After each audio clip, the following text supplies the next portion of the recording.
Professor Boardway here, and I just want to talk to you a little bit about relaxation and focus techniques. I know that sometimes candidates will approach me and ask me, how can I relax, how can I focus on getting through this exam, or if you're in the profession, of course, how can I focus on the project at hand instead of getting caught up with other issues, whether they're your issues or someone else's issues. And so it's a matter of kind of taking a look at different techniques that we've used over the years that helped us get focused and get through whatever the project you're working on, whether it's an exam or the project itself. Now there's always been the three popular ones over the years, which is meditation, visualization, and affirmation.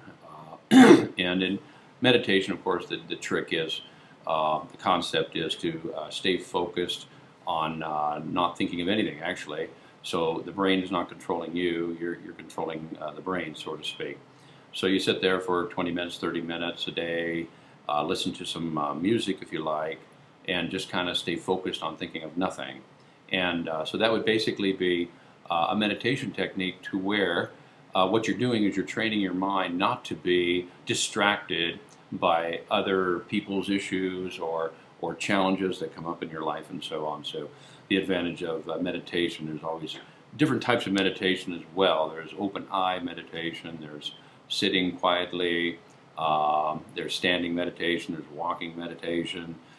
So you can kind of look into the different types of meditations that really work with you best, and then try to use that as far as you being in control of your thinking mind as well.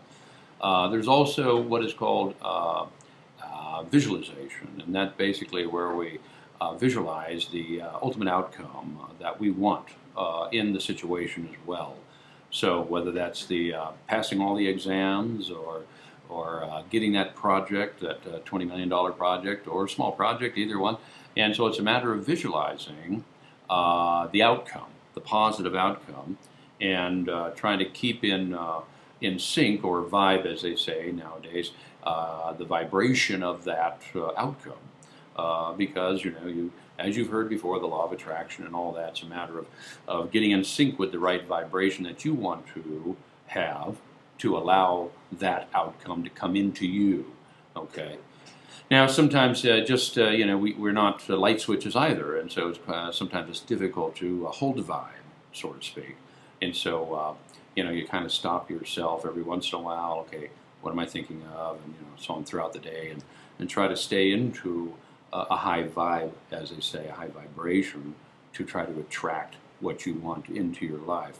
But of course, we have our blocks as well. So it's a matter of trying to resolve the blocks, either release or transmute, as they say as well, transform the blocks into positive energy instead of negative draining energy. And so we take a look at how we're thinking throughout the day as well. So sometimes I'll put a little timer on my desk, and every 10 minutes it goes off. Okay, what am I thinking of? And so for a while there, I was trying to train myself on staying focused on what I'm thinking of and such. So there's visualization. There's also another term. It's called affirmations, and affirmations basically only work with the level of belief and vibration that you put to them as well. This took me years to understand as well, so I kept doing affirmations over and over and over again, and training my subconscious brain, to bring those things into form. But I missed the concept of applying the right level of belief to each affirmation as well. And it also always goes back to staying in the right vibration that you want to attain to achieve the goal you're after. Okay, and so it's a matter of taking a look at that. And so affirmations, they say it has to be the three P's: positive, personal, and present tense as well. You cannot say a negative affirmation as well. I will not ever think of that type of thing again. The subconscious does not register negative.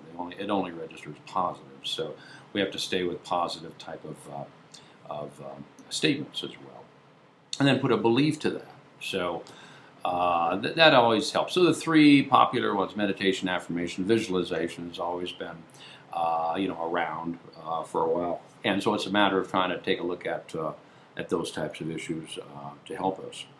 Some candidates will approach me and say, all these things are coming up at the same time. I'm having these challenges such as passing the exams or all these projects coming online, and now I'm having all these personal issues happen at the same time. What's that all about?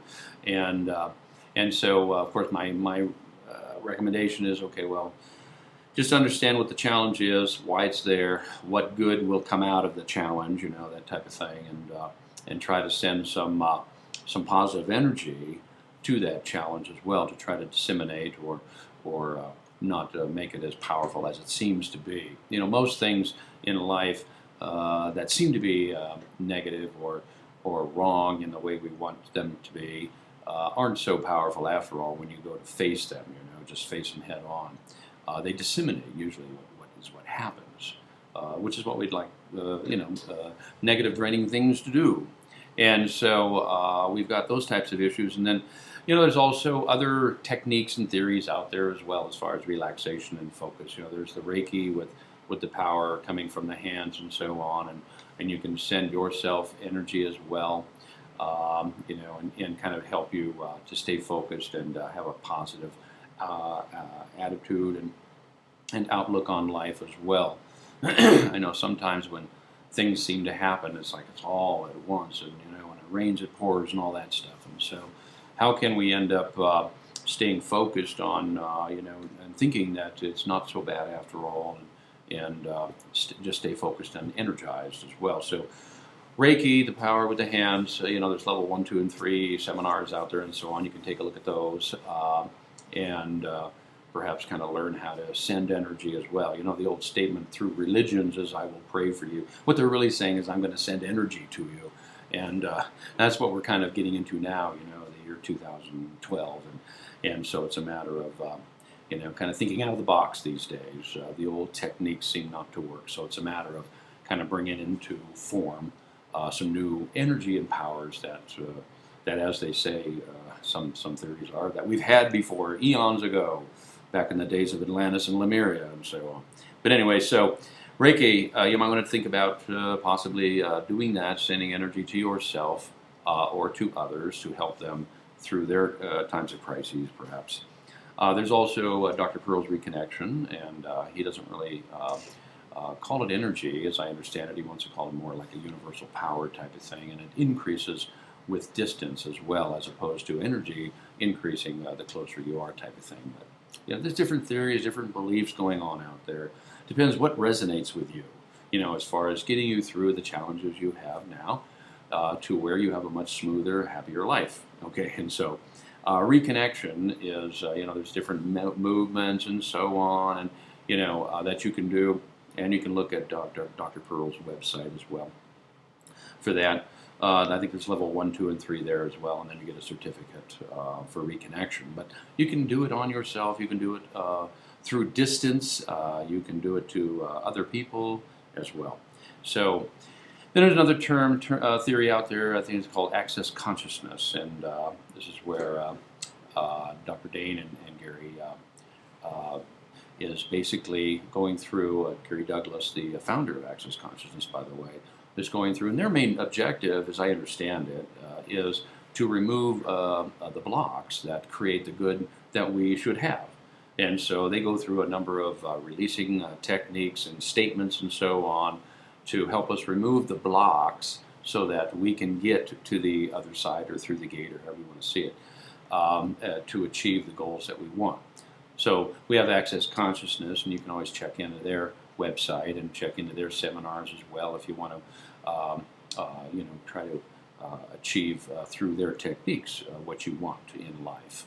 And so there's Access Consciousness, and they have seminars all over the world, and you can take a look at that. And I think there's different levels and seminars you can go to. They do have the bar technique, which is, I think it's 32 points on the head, and it's a matter of activating those 32 points, like an acupressure type of thing, and activates the bars, as they call them, which channel the different types of energy and thought process and so on. So, but you can look into their website as far as more technical definitions of what they're doing as well. There's also Qigong, Master Lin. He's located up in Yeah, what is that state? I think it is Minnesota, I believe. I was looking at my map here. And so he's got Spring Forest, Qigong. There's also Jeff Pramack down in Florida. Seem to be the two kind of the main leaders on the Qigong. And Qigong is movement. It's like a Tai Chi, but it's a matter of adding energy, more energy to what you're doing and so on. They have different movements, and you can take a look at that as well, Qigong. And then, of course, there's diets, which they talk about, and we need to start taking a look at as well, of course, as we get older. So, what we're eating is a function of what our outcome is as well, and our health and mental attitude and such. So, we have to kind of watch what we're eating throughout the day, and blending. If you get a 2 or 3 horsepower blender is always nice, and we're putting avocado seeds in our blender. I think it's 3.5 horsepower, and it's just everything just blends up, and then you put like cilantro and all the different types of foods and so on, based on what your issues are, maybe physically or what you want to achieve physically. So you can look at I know Jeff Pramack has a cookbook or a recipe book out there for blending as well. So you can kind of check into that, and so. They've got the Qigong. There's Tai Chi also, moving with nature. It's kind of a soft relaxation technique as well. Sometimes most people do it outside, so they kind of move with the breeze and the trees and the waves, and so you kind of move with nature, and so you try to relax and stay focused that way in regards to your challenges in life as well. There's also another ritual theory. Practice that's called Kundalini, which I kind of enjoy, and it's kind of like a Kundalini meditation type of thing. And they go through and the first session, there's four levels, right, in the action. So the first one is you're shaking off all the negative energy and so on, and keeping your feet on the ground, but you're bouncing a lot and trying to move off all the negative energy that does attach to our bodies or our aura throughout the day. You don't realize it, but it does. And all of a sudden we're starting to feel heavy and such. So Kundalini, first level, first section of the session. It lasts about an hour, the whole thing. There's four actions. The first action is shaking. And the second action is free movement, so you're moving, to a way perhaps that your body doesn't normally move. And so you're moving and trying to get into a free form type of condition. And the third, that was number 2, and then number 3 is sit-down meditation, and you can do these for like 15-minute intervals. And so sit-down meditation to try to calm the mind. And then the fourth action is laying down meditation. And so it lasts about an hour. And actually, most people that go through this action process feel much lighter. I don't know if you ever heard anyone going through like a healing process or a release process, but they say they feel much lighter. And the reason for that, of course, is all the negative energy is pretty much off of them. And so now they can almost feel like, they can fly around the room, for example, or their voice changes, or their facial feature changes. I don't know if you've ever been to one of these seminars or workshops, but that's kind of what goes on with the releasing technique. So releasing and focusing is very, very important. Our diet's very important. Exercising is very important as well. Breathing is very important. Okay, breathing, basically, most of the time we breathe, right about here somewhere, halfway down our solar plex. And actually, if we can breathe all the way down to the bottom of the belly, it oxygenates or adds more oxygen to the bloodstream, which creates endorphins and so on, and puts us in better moods and allows us to have a higher vibration, and that type of thing as well. So, deep breathing. I mean, what do we do when we go to bed at night, just before we go to sleep? Well, we subconsciously start deep breathing. So we can try to do that in hopes of relaxing ourselves or helping us focus on the task at hand, and just kind of deep breathe and relax, and all the way down to the belly, and then release it out. Some people like to do visualization with that. You're breathing in the golden light or whatever, and then you're exhausting it out, the negative stuff, and so you breathe through your nose and you exhaust out through your mouth, and so there's different types of breathing techniques, but you might want to kind of concentrate on that just a little bit, on how you're breathing throughout the day. That's very important as well, and we want to make sure that we're breathing properly. Okay, and then of course I mentioned exercising. Exercising does create the positive endorphins and so on in the brain and oxygenates the brain. So it's good to either jog, light jog, not a real heavy one, or you can do, if it's the bad weather outside, we put on the the Wii programs or the Xbox programs on the TV and jog in place or exercise with them. And of course, if you want to get your own equipment or go to the gym or whatever, but it's a matter of exercising and keeping the body alert and focused, okay, as well, and in shape. Okay, so that's important to do as well. And so it's a matter of going through and taking a look at exercising. Okay, so that's very important to do. You've got to do that if you want to stay young and younger. Okay, and then of course the way we eating, like we talked about before, fruits and vegetables, preferably organic, to where they don't have all the pesticides on them. Most of the time we'll go to farmers markets on a certain night throughout the week or weekend, and they usually are they say certified organic right across their banner there, and that's good to have as well. So it's a matter of going through and taking a look at getting good foods as well. Okay, and we don't live in a perfect world, and our bodies are not perfect yet, so we have to have supplements, as they say. So there are pills or blending drinks and so on to kind of supplement, some of the environments that we have going through. That's happening in our life today.